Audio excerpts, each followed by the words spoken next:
Shalom everybody, and welcome to the Shabbat this morning. The Parashat that we're discussing about this morning is Parsha Shoftim. And I want to also say that this is the 4th week of consolation that the Holy One, blessed be He, is consoling you, His people.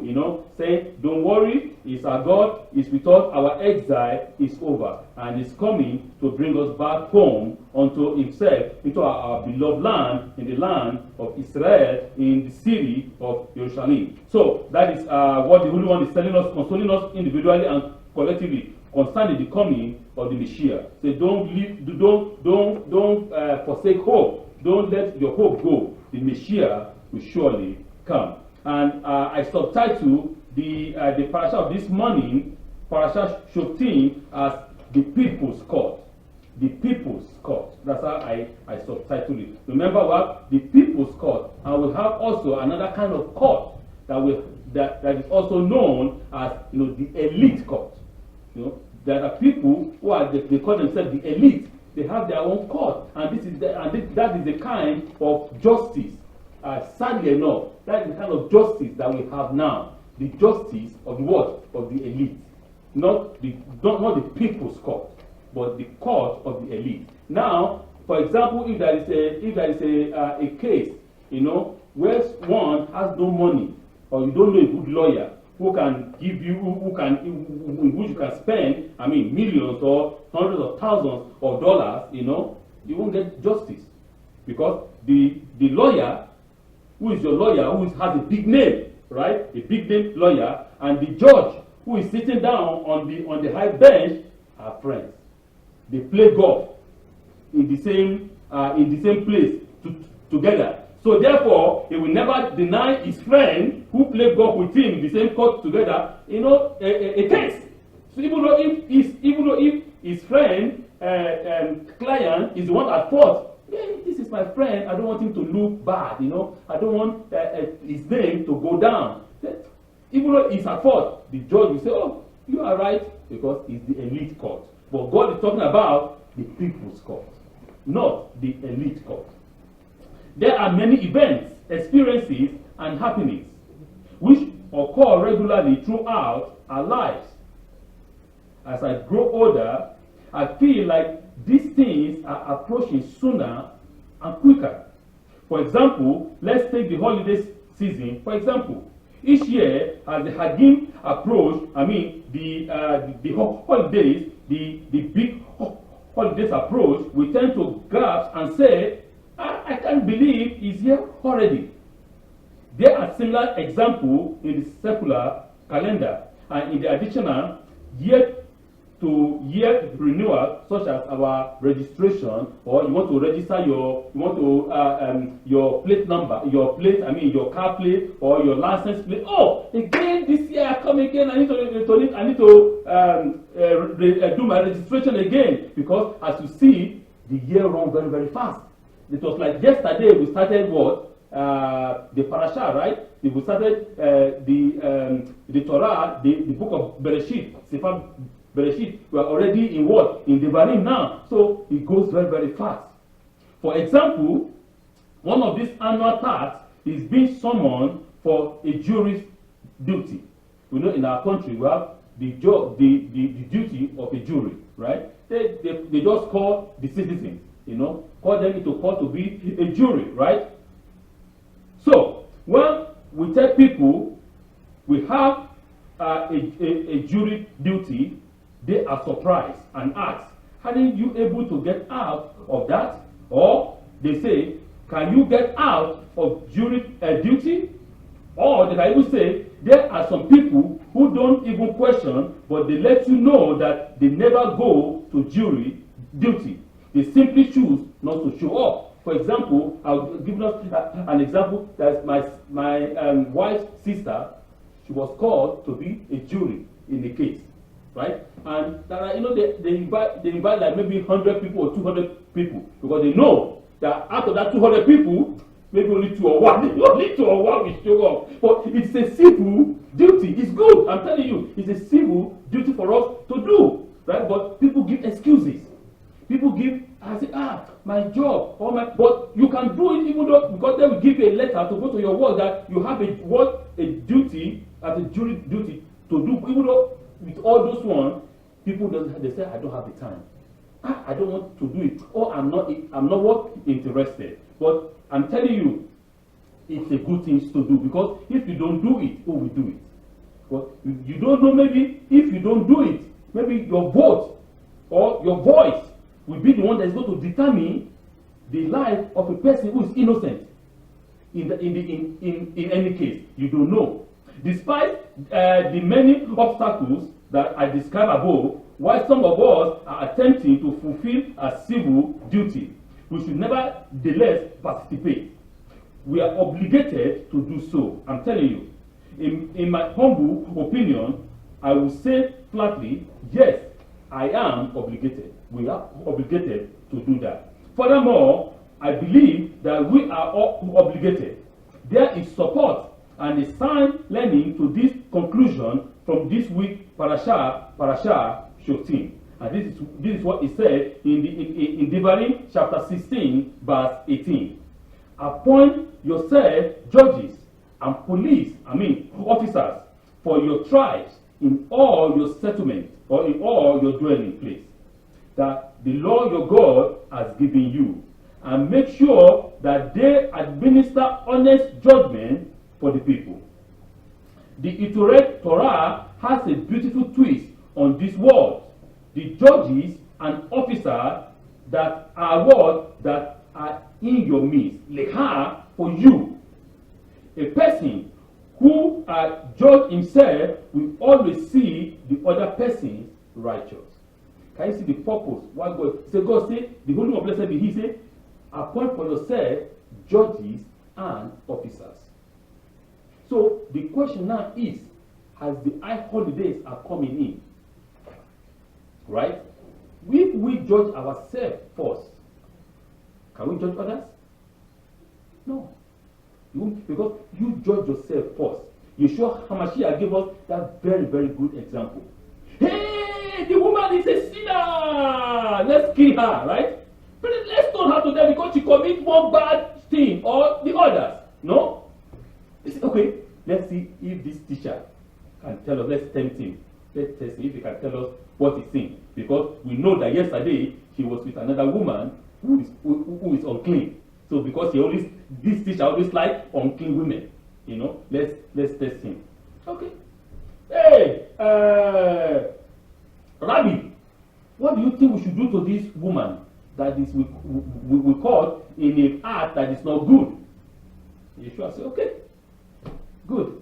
And Monsieur, Madame, and Monsieur, and whosoever among you has not committed the worst, take the stone first and stone her. They begin to judge themselves in their heart, one by one. And they know that even though the sin of that woman is even a tiny than their own sin, because they like to show clothes, to show off. They only think about their own. So everything is a Hollywood show. It's not the soul, it's not the heart. Remember last week, the Holy One blessed be He told us about Ray. Remember? I said I'm going to include it in today.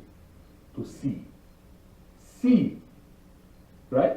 So now, because those people, they don't see themselves. They only look at in the outside appearance. The Lord God give another example. The Lord God told Samuel Hanabi, the prophet, go to the house of Jesse and anoint me there a man. Jesse came. The only one has spoken. I know. I'm going to find him. He got down there. Eliab come. Oh, the anointed of the Lord is before me. See, so strong. Macho, 6-pack. Oh, I know Schwarzenegger. This is the God anointed. Because he's tall as big. And he's not only tall as big, he's a warrior in the Shaul's army. So he has the experience. He's a military man. He can lead the people. That's what his mind is telling him. As Eliab came close, God said, no, this is not the one I'm talking about.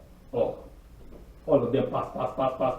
None of them, because I don't like them. I'm not interested in them. I reject them all. Oh, now, but all the children are already here. What do I do? But I know that the Lord God cannot lie. God said I should come and anoint a man here or a person here. But you say all your sons are here. Do you have any other son? Are you telling me that God is lying? You know what? I have one baby one. He just he always played in the gutter down there. I don't understand. Okay, can you just bring him? Let us just see if he's the one. Okay, they brought him. That is the one. You see, you need to understand. The Holy One, blessed be He, does not look the outside. He sees the inside, the interior, the understanding that He, even though He is the smallest, even though He doesn't, it's not as bold as all of them at that time. God sees something that none of them have. Only Him have it. God saw the heart of a lion in Him. All of them might have the heart. They might look physically like a lion, but their heart is not the heart of a lion. They say that's the saying that if a cat wants to become a lion, what happens? The cat should stop looking for mice. If a cat wants to become a lion, it's a saying among our people. If a cat wants to become a lion, the cat should stop eating what? A mice. You should go after the big thing, big dog.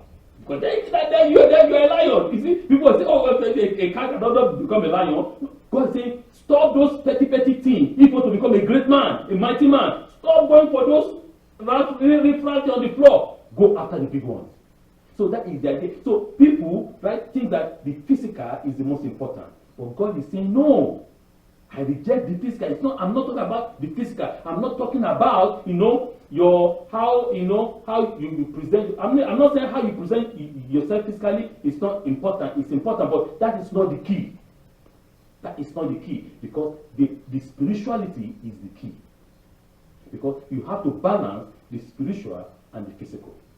So that is what the Holy One is saying. Here now, is telling us that we should choose righteous judges. Good ones, judges that does not take bribe, judges that does not take money, judges that does not look people's eyes, judges that does not pretend, and divide judgment. Because when they take bribe, what does the bribe do? Bribe pervert righteous word. Bribe pervert righteous sin. Because the judges know that this man is righteous.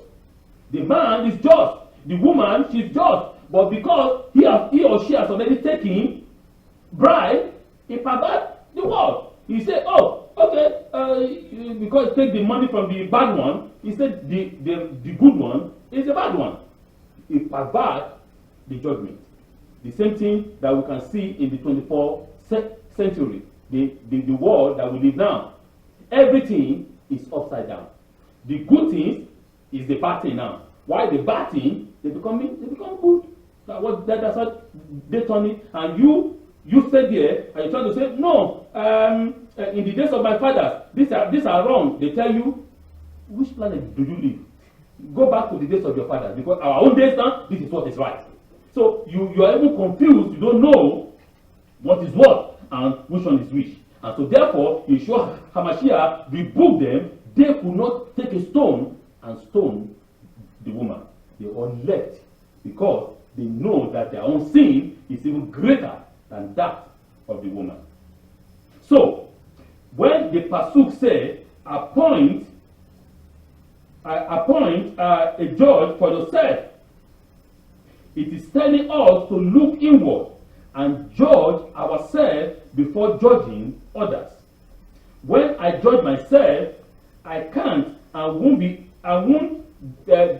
so critical to others. I will not complain to God. I will not complain to God about what others are doing after I look clearly at myself and what I am doing. A person who only sees the sin and fault of others or of other people or person is clearly not able to see his own fault. His eyes is blind. He cannot see more than his nose. It's all about the ego. It's all about me. It's all about I. The Holy One, blessed be He, in this Parashat also told us, if there arise among you a prophet, right? And he prophesies, and he said, I'm the man of God, I'm this and that, and he prophesied, and the prophecy do not come to pass, kill him. It's a false prophet. If a prophet arise, but the situation now is, this is it. And if a prophet arise among you, and he prophesied, and it comes to pass, and he said, and even raise the dead from against the man who's died alive and bring him to alive, and all of this, hey, this is a man of God, he's a prophet of God. How do you know he's a prophet of God? What if he's using a familiar spirit to do all those things? How do you decide? How do you know which one is of God and which one is not of God? Because if he prophesied and it did not come to pass, he's not of God. Kill him. But there are in the Messianic writing, we say that at the end time, God gives us at the end time, it will be a false prophet that will rise. He's a false prophet, but you don't know. He said he will raise the dead, he will make the blind to see, he will make the lame to walk. But he's not doing it by the power of the Holy One. He's doing it by a familiar spirit. So how do you know if he's a man of God, or he's a woman of God, or he's a prophet of God or not? So he becomes confused. For God, blessed be He, has never left us confused. He said, you shall discern. That's what the Lord, blessed be He, gave us a discerning spirit. If a prophet, he said, I'm a prophet of God, and the prophesy, and everything comes to pass, and the Son of God, how do you know? That is the question. And now this is how you know. If the prophet, if that person center the word in himself alone, it is me, ego. None about God in it. It's about me. All the center of the focus is on him, not on the Holy One. No, instantly, this is a false prophet. Take him, kill him. Or he will take you to go and worship other God. If a woman arise among you, a man arise among you, and want to go and bow down to the moon, to the sun, to another God, and he find out in the witness of 2 or 3, put him to death or half to death, because it's not of God. So we can see all these things, because when you judge yourself, it will be very, very hard for you to do what? To do a judgment to the other, because you don't know their circumstances. The people's court. This is the court that the Holy One, blessed be He, is telling us. The people's court. Not the court of the elite. The court that belongs to the people, where no one is above the law. In our world now, there are people who are above the law, and they are even proud about that. We see them on videos with their hard drugs. They are smoking it naked on videos. We see them with all those low-class women, doing garbage, nonsense. It's on videos. Everybody sees that. And their fathers, because their father is the president. The father said, I give you, I will do what? Because I don't want my son to go to jail. I forgive you. I make you free. Where is the justice? If ordinary people who doesn't have no father as the president do that, they put them to jail. No. Where is the justice then? So if you don't allow your son to face the consequence of his action, how will that son, how will that child, how will that girl learn? How will he know that what I did is wrong? So then, of course, because if my father is the president, I am the son of the elite, I continue to do whatever I want. Is that what the Torah is talking about? No. The Torah is talking about the people's court, not the court of the elite. So there is a natural tendency to judge others without knowing their circumstances. Since we inevitably judge others, we must judge ourselves first. I cannot decide not to show up for my own judgment. For example, I can't skip my days in court when I am the subject being examined. I cannot make up an excuse not to show up. I have a duty to myself and to others. As we begin this month, the month of Elu, the process of self-introspection is the key element in approaching the Almighty before the Yamin Noraim, before the days of Aweh. Let's begin the process with ourselves. Let's begin now, start, not waiting until when the holidays come. From this moment, begin to introspect ourselves, our thoughts for all the from the beginning of the year to this time. How can I make it better? How can I improve myself positively? How can I grow closer to God? And remember the song that we sang this morning, In Your Presence. How I ask God to please lift me up onto His presence. Remember, we can't do it by ourselves alone, but we have our own part to do. And the Holy One, blessed be He, will do His own part. He always do His own part. He's always faithful. The issue is not with Him, but it is with us, ourselves, for us to begin to inspect ourselves from now. Consciously look for ways to improve yourself positively, first before judging how others should improve. A man, a woman, a person that has no child come and tell you, this is how to train your child, this is how to train your child, this is how to train your, this is how to help your wife, this is how to do for your husband. He's not married then. He doesn't have child then, or children. So, and he's the best expert. And the most funniest thing is this. I'm not saying this is just my own, I'm just talking about my own perspective. We have psychologists, right? So, I went to university. I have PhD in all the studies in the world. I'm not saying that is bad, that is good. It's a good thing that you study. But remember, the best study is what? It's personal experience. Not the one you write in the book. The book is good. I'm not saying it's bad, it's good. But the best one, is the one that you experience by yourself. That's the best teacher. Not the one you went to Harvard University to go and get. And they want to teach you how to raise your own child. He doesn't have a child, or she doesn't have a child. She wants to teach you how to behave to your husband or to your wife. And he's not even married. He's a young man, 23 years old. But to tell him, how do I deal with my wife? This is what Professor DCC said. I don't care about your professor. What's your own experience? Tell me, because it is through your experience that, okay, you passed through this. Nice, okay. How did you solve it? Okay. I can solve it myself too. Okay, since it's like that, this is the way to do it. But no, he's going to be quoting you the book from all the way to Mesopotamia. Okay, so what is your own experience? I know that you know all the books in the world. Your brain is a computer. I understand that. But do you have your own personal experience that you can show me? No books. It doesn't have. Best teacher is always experience. So the Holy One is telling us, when we begin to judge ourselves, begin to look at ourselves, say, this is what my actions are. How can I improve it? This is how to improve it. I will go more into the Torah of God, and the Holy One, blessed be His teaching. This is how we can improve ourselves in a positive way. Hopefully, we will come to only judge ourselves, and in that merit, the Holy One, blessed be He, will judge us favorably. This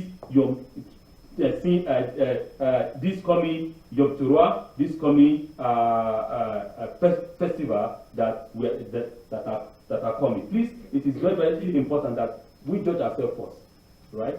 Look inside, inspection. That is the most important. What are my actions? What are all the action I did? Where am I now? What did bring in my life, positive or negative? How can I improve? How can I remove the negative and tend towards to go more to the positive? So please, this is just the idea that the Holy One, blessed be He, is telling us. Remember, the people's court, not the elite court. It is the mass, the people, because I understand they say democracy is something by the people, for the people, and by the people. It is about the people, the community. It's not about the rabbi. Please, any rabbi that puts the community that is centered about him is wasting his time. That is not a community. That is a court. A court? That is a court. I mean, not the COUTR, not that court. CULT, a court. a rabbi that all the community only center about him is a cult, not of God. But the synagogue is always about the people. Is the people. Is the community that you live. Israel is not about Moshe. If Israel is about Moshe, the day Moshe died, the day that enterprise closed, because he make it only about himself. Moshe, no, it's not about Moshe. It's about it's about you. You always say it is you. It's about the people. It's not about him, because he knows where he is in his relationship with the Holy One. Blessed be He. So now, where are you in your relationship with the Holy One? So we need to understand that perspective. Please, the community is about you. It's not about me. It's not about anyone. It's about us. All of us. We are all equal in this community. And we, as an individual, have to answer before the Holy One. Blessed be He. Let's look at ourselves internally. Parashat Shoftim, the people's God. Shabbat Shalom.